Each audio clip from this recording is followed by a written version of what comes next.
Greetings everyone, Tavi Ginariu here and welcome to EliteGuitarist.com.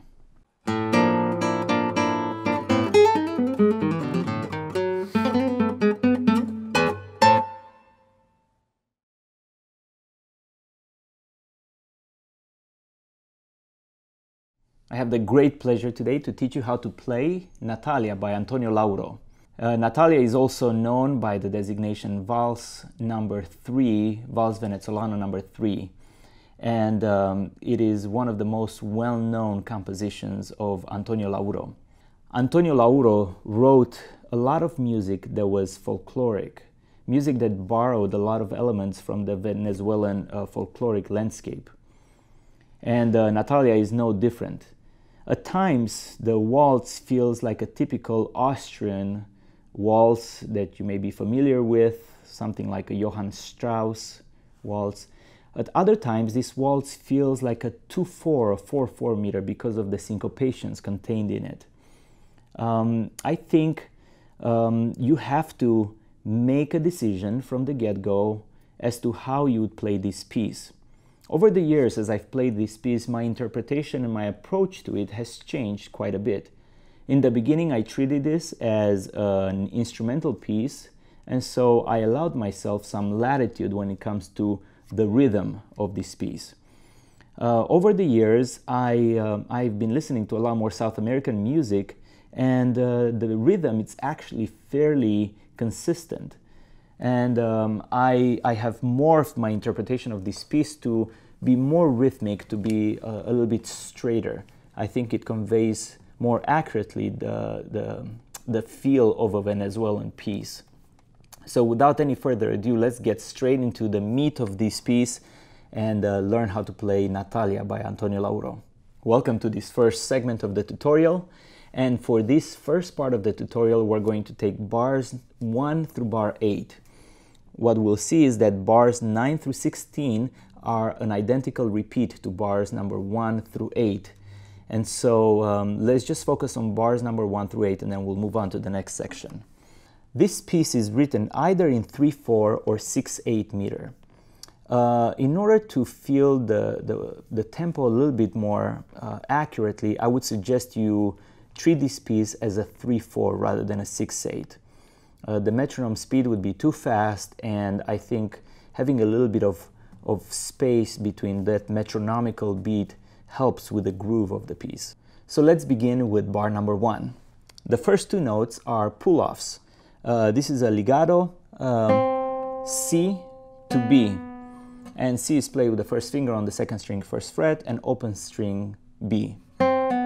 What I also do with my right hand, I rest my A finger on the first string so as to avoid any slips. Sometimes I'm overly zealous and overly excited at the beginning of this piece, and my effort to have a very hefty pull-off there, I tend to hit that string as well. So instead of playing something like this and have that ghostly note, high E string, I rest my A finger on the string.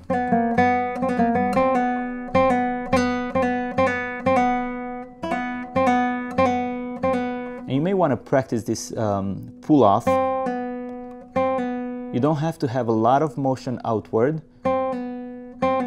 Treat it more as a downward movement and think of this finger actually playing a note as a rest stroke and resting on the first string, the adjacent string. So,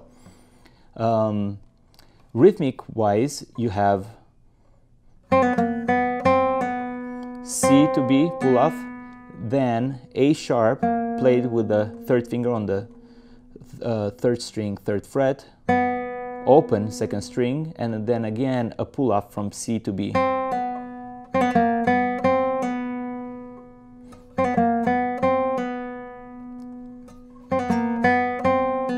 Rhythmic-wise would be something like this. Again, 1, 1. Okay, so. And then that last B note, open string, affords us the time to actually move and shift positions to the 7th position of the guitar. And then I'm going to play an E and G simultaneously. Open 6th string E, and then with the second finger I'm playing a G note on the 2nd string, 8th fret. So when you practice this piece, try not to do too much. Take this time to maybe even pause the video and get that shift really accurately and very cleanly. And you may need to do it even slower than that. There's nothing wrong with playing it slow. In fact, in order to instill very good muscle memory and default settings, practicing it slowly and just focusing on one shift at a time could be very, very helpful. It's grinding and it could be really mentally exhausting, but you would save a lot of time in the future rather than just rushing through the pieces and never really feeling secure on these shifts. So let's look at bar number 2. We have E and G, and then a pull-off to F sharp.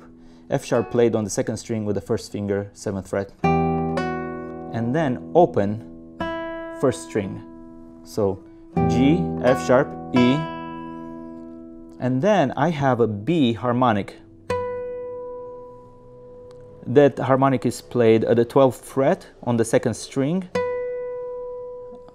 and I use my 3rd finger usually, and rather than placing the callus or the tip of the finger on the harmonic, it gets kind of a brighter sound because of the harshness or the toughness of the callus. I place my 3rd finger relatively flat and use the soft portion of my finger to play that harmonic. So bar number 2.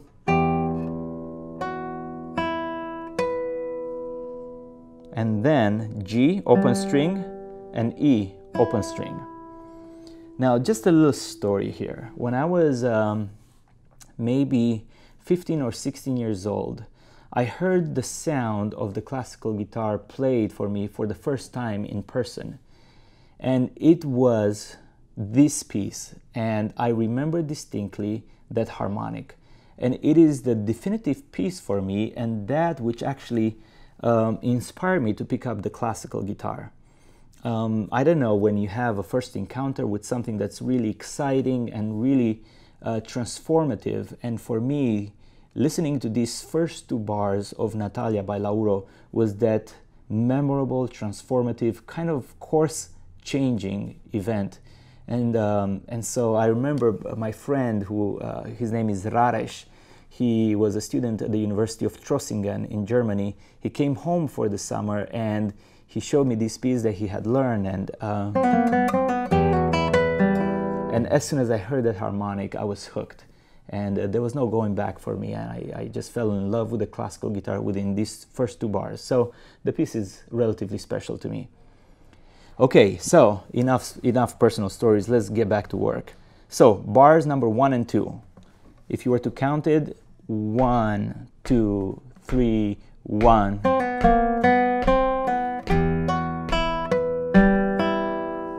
Okay, bar number 3 begins with a G sharp, played with the 2nd finger on the 6th string, 4th fret, and then D with the 1st finger on the 2nd string, 3rd fret, pull off to the open B string. So then I'm playing an F natural with the 4th finger on the 2nd string, 6th fret, together with the 4th open D string, pull off to D, played with the 1st finger on the 2nd string, 3rd fret. So, and then open B, 2nd string. So bar number 3 goes like this.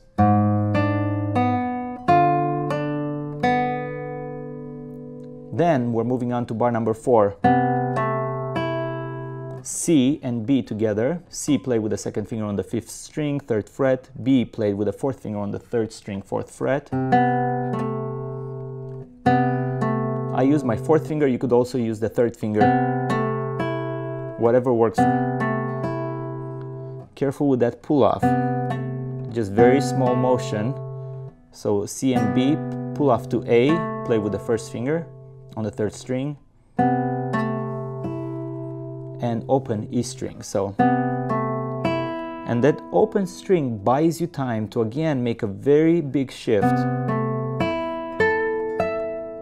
And this shift is all the way to position number 9, where the finger hovers over the 9th fret. So C and B together.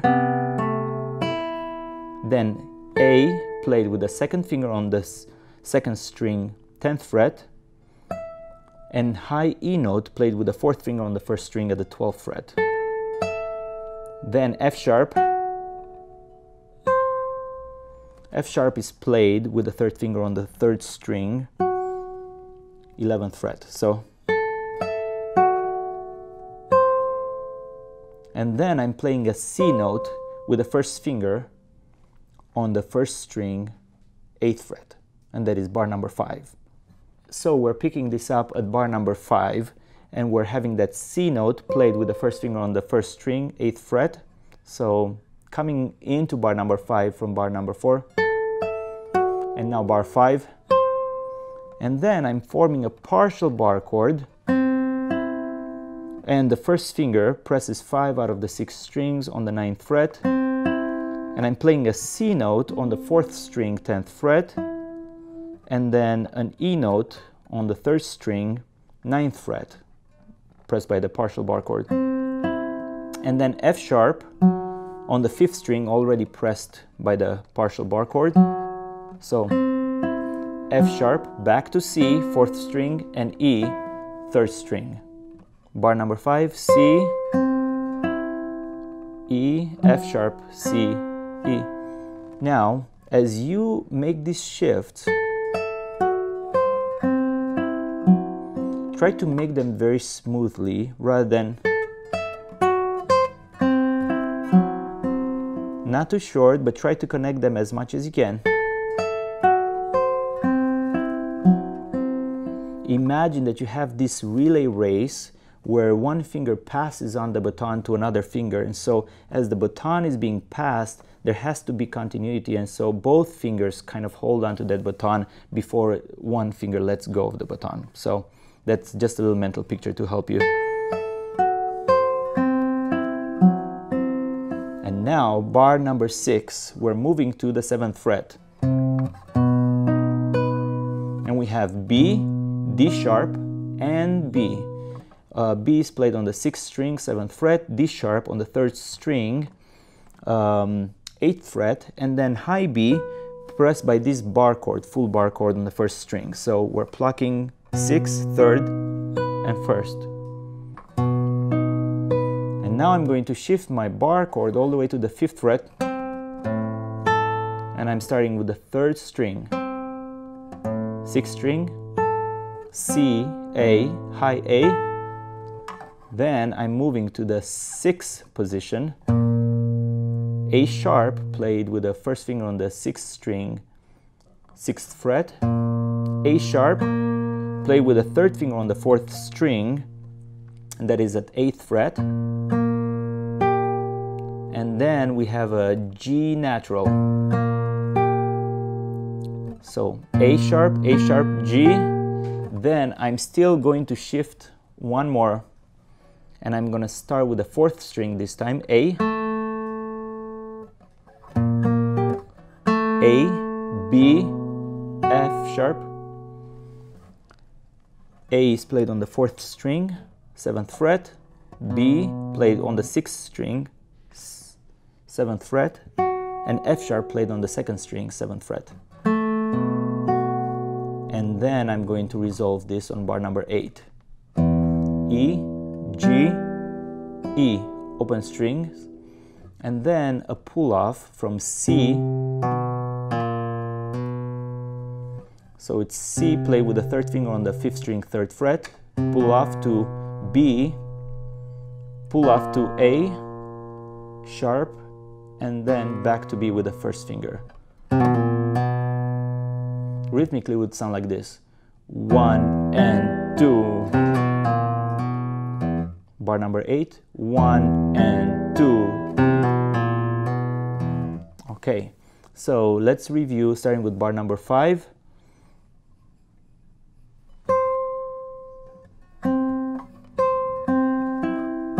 Bar number 6.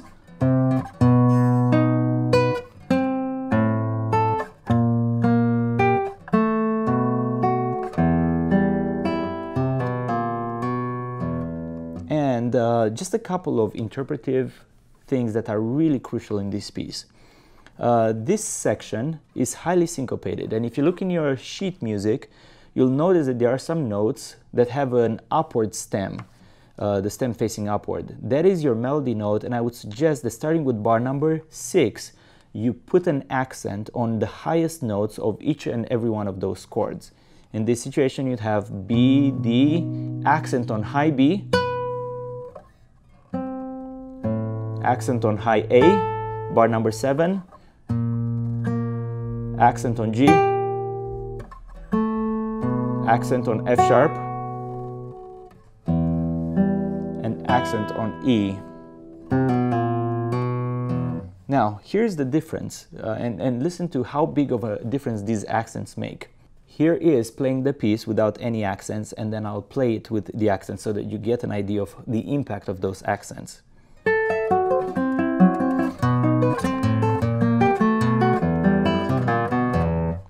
There's nothing wrong with that, but listen to the piece played with some accents.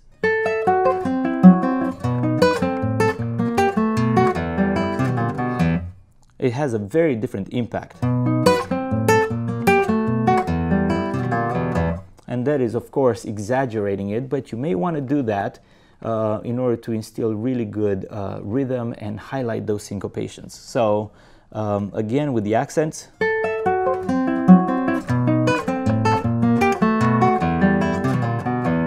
Also, when we get to bar number 8 and we're doing these pull-offs,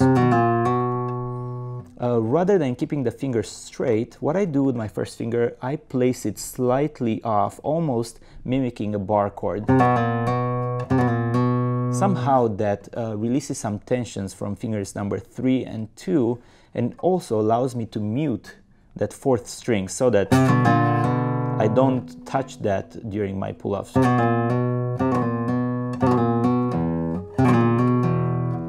Okay, so that is section number 1. I'm gonna see you back for section number 2, starting at bar 17. As I said, bars number 9 through bar number 16 are an identical repeat to the first 8 bars.